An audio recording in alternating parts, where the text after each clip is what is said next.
கடந்த பதிவின் தொடர்ச்சிதான் இந்த பதிவு.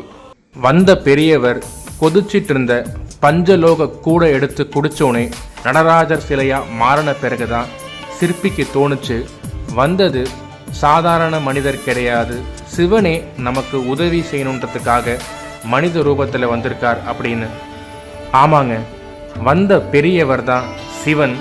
அவர் மேய்ச்சிட்டு வந்த 4 மாடுகளும் 4 வேதங்கள். இப்போ அடுத்த நாள் காலையில மந்திரி சிற்பி வீட்டுக்கு வந்து இந்த சிலையை பார்க்கிறப்போ ரொம்ப அதிர்ச்சி அடைகிறாரு. இந்த சிலை ரொம்ப உயிரோட்டமா இருக்கு.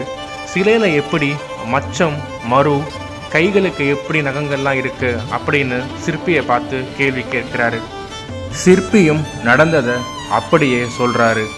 ஆனா அதை எதையுமே மந்திரி நம்பவில்லை.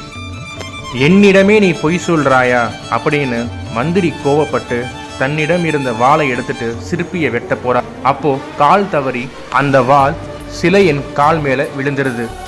அது விழுந்ததுமே அந்த சிலையில் இருந்து அப்படி ரத்தம் வந்திருக்கு. இரத்தக்கரை ஏற்பட்ட அந்த தடத்தை இன்னும் நம்மால் இந்த நடராஜர் சிலையில் பார்க்க முடியும்.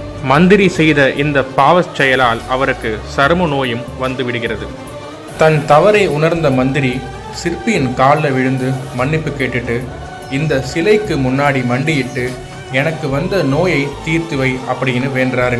அன்று இரவே மந்திரியின் கனவில் தோன்றிய நடராஜர் இந்த சிவன் கோயில் இருக்கிற வைத்தீஸ்வரரை 48 நாள் நெய் தீபம் ஏற்றி வணங்கு, உன் சரும நோய் குணமாகும் அப்படின்னு சொல்லியிருக்கிறாரு. அந்த வாக்குப்படியே மந்திரியின் நோயும் குணமானுச்சுங்க. அதனால தான் இந்த கோயிலுக்கு வந்து இந்த வைத்தீஸ்வரரை 48 நாள் தொடர்ந்து வணங்கினாக்கா தீராத நோயும் குணமாகும் அப்படின்னும் நம்பப்படுது. சூரியனை நோக்கிதான் பிற நவகிரகங்கள் உள்ளது என்பது இந்த கோவிலின் மற்றொரு தனி சிறப்பு. சிவபெருமான் மனித ரூபத்தில் வந்து பின்பு நடராஜராக மாறிய அந்த சிலையை தான் இன்று நாம் இந்த திருக்கோவிலில் வழிபடுகிறோம். இந்த கோவிலுக்கு செல்வதற்கு மட்டுமல்ல, இந்த கோவிலை பற்றிய புராணத்தை தெரிந்து கொள்வதற்கும் நாம் புண்ணியம் செய்திருக்க வேண்டும். வாழ்வில் ஒரு முறையாவது நாம் அனைவரும் இந்த திருக்கோவிலுக்கு சென்று இறையருள் பெற வேண்டும். அடுத்த பதிவில் மற்றொரு முக்கியமான கோவிலை பற்றி தெரிந்து கொள்வோம். சேனலை சப்ஸ்கிரைப் பண்ணி வச்சுக்கோங்க. நன்றி.